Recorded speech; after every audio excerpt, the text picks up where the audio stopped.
कपड़े धोने वाली बहू। शादी के पहले से ही विभा को कपड़े धोने का बड़ा शौक था। कभी नल के नीचे तो कभी तालाब के पास। अरे मेरी नीली वाली लुंगी नहीं दिख रही है।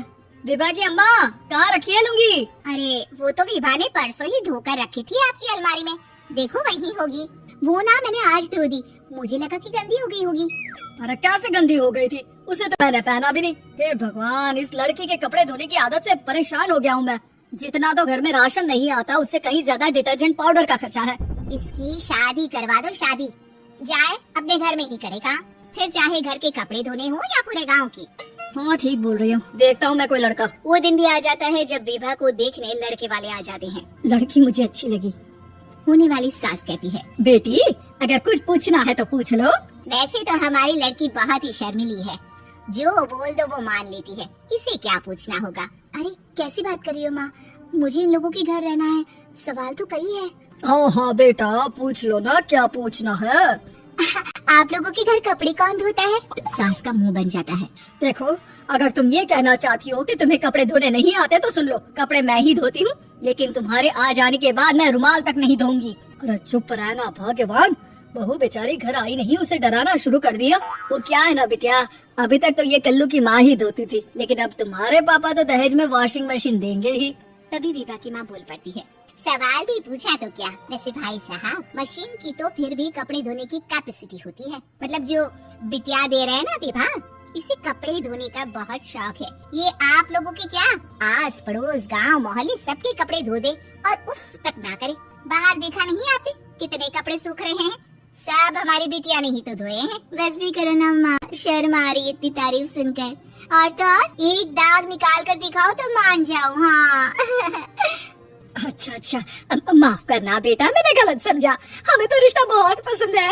और ऐसे जुड़ जाता है रिश्ता कपड़े धोने का शौक रखने वाली विभा का। उसकी शादी हो जाती है कोयला फैक्ट्री में काम करने वाले कल्लू के साथ। शादी के बाद अचानक विभा चिल्लाती हुई सास के पास आती है, सासू माँ, अरे सासू माँ कहाँ है आप? ये तो धोखा है, धोखा दिया आप लोगों ने मुझे। इसे ससुर के चक्कर के बारे में पता चल गया। अरे तो उसमें तुझे क्यों धोखा मिला है? अरे नल में पानी नहीं आता, कपड़े कैसे कब धुलेंगे? अच्छा तो पानी नहीं आ रहा उसकी बात कर रही है? तो आपने क्या सोचा? कुछ नहीं। अच्छा तेरी माँ ने कहा था कि कपड़े धोने का शौक है, तुझे याद आया मुझे। शौक बोलकर कपड़े धोने वाले मेरे जुनून को कम ना आके सासू माँ, कपड़ा धोना मेरा गुरूर है।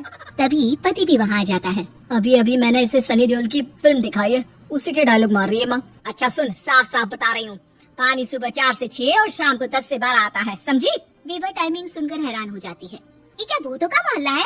सुबह 4 बजे उठकर कौन कपड़े धोता है? 4 बजे टंकी में पानी जाता है, फिर सारा दिन धोना ना, किसने मना किया? अरे कैसी बात कर रही है? 200 लीटर की टंकी में कितने कपड़े धो लूंगी मैं? सुबह ही उठ जाऊंगी मैं। अब क्या था, विभा सुबह 4 से लेकर रात के 12 बजे तक कपड़े ही धोती रहती। एक रोज सास पड़ोस से निकलकर कहीं जा रही होती है कि साथ वाली कहती है, हाँ कल्लू की माँ, जरा ये बताओ कि 2 साड़ी है, 2 ब्लाउज और एक पेटीकोट और एक नाड़ी वाला लंबा कच्छा।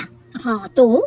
अरे तो क्या, कितना लोगी धुलाई ये बताओ। धोबन दिख रहे हैं हम क्या? हमारे पति सरकारी नौकरी से अभी रिटायर हुए हैं और बेटा सुपरवाइजर है कोयला फैक्ट्री में। धोबन समझ रखा है हमें। हाय रे कल्लू की अम्मा, माफ कर दो, वो तो मोहल्ले में यही सब बता रहे थे कि तुमने बहू को कपड़ा धुलवाने के काम में लगा दिया है। सास को पड़ोसन की बात सुनकर गुस्सा आ जाता है। वो घर पहुंचती है जहां घर के बाहर ही इतने सारे कपड़े सूख रहे होते हैं जितने कि किसी धोबन के घर पर। अरे ओ कल्लू की दुल्हन, बाहर निकल। माँ जी यहीं आ जाओ, बाथरूम में चादर धो रहे हैं हम। अरे अभी हम धोते हैं, तुमको बाहर निकलो। ये आस पड़ोस वाले बोल रहे हैं कि हम बहू से कपड़े धुलवा कर उसे कपड़ा धोने वाली बना दिए हैं। अरे छोड़ो ना माँ जी, किन लोगों की बातों में आती हो? आस पास के लोगों का तो काम ही होता है कि वो किसी तरह सास बहू को लड़ा दे। बहू सारे घर के कपड़े धोती है, ये क्या कम है? बोलिए। सास को भी लग जाता है कि वो बहू का ये सनकीपन नहीं छुड़वा सकती, इससे अच्छा है कि खुद ही चुप हो जाए। एक रोज सास और बहू मंदिर जाते हैं, जहाँ सास की साड़ी वहाँ खड़ी भीख मांगने वाली से मिलती है। माँ जी क्या बात है, आपकी साड़ी उस भिखारन से कितनी मिल रही है ना? हाँ देखो तो दोनों की साड़ी मिल रही है। क्या बात है कल्लू की अम्मा, तुम खुद को तो अफसर की बीवी बताती हो और ऐसी सिंपल सी प्लेन साड़ी पहनकर घूमती हो। सिंपल और प्लेन नहीं है ये साड़ी। तो क्या सोने के धागे से फूल बने? कुछ भी सासू माँ, कुछ भी। हाँ बने थे इस साड़ी में सोने के धागे से फूल। मेरे पति लेकर आए थे मद्रास से स्पेशली मेरे लिए 10,000 की। लगता है भाई साहब इस भिखारन के लिए भी सेम टू सेम साड़ी लेकर आए होंगे 10,000 की। सास उस वक्त कुछ नहीं कहती, लेकिन बहू के साथ घर आती है और अलमारी से एल्बम निकाल कर लाती है। ये साड़ी देख रही है, ये वही साड़ी है जिसे मैंने अभी पहना था। इस साड़ी में ये जो चमकदार फूल दिख रहे हैं ना, ये सोने के धागों से काटे गए हैं। लेकिन तू लोकल वॉशिंग मशीन ब्रश से घिस घिस कर सारे फूलों को निकाल कर साड़ी प्लेन कर दी।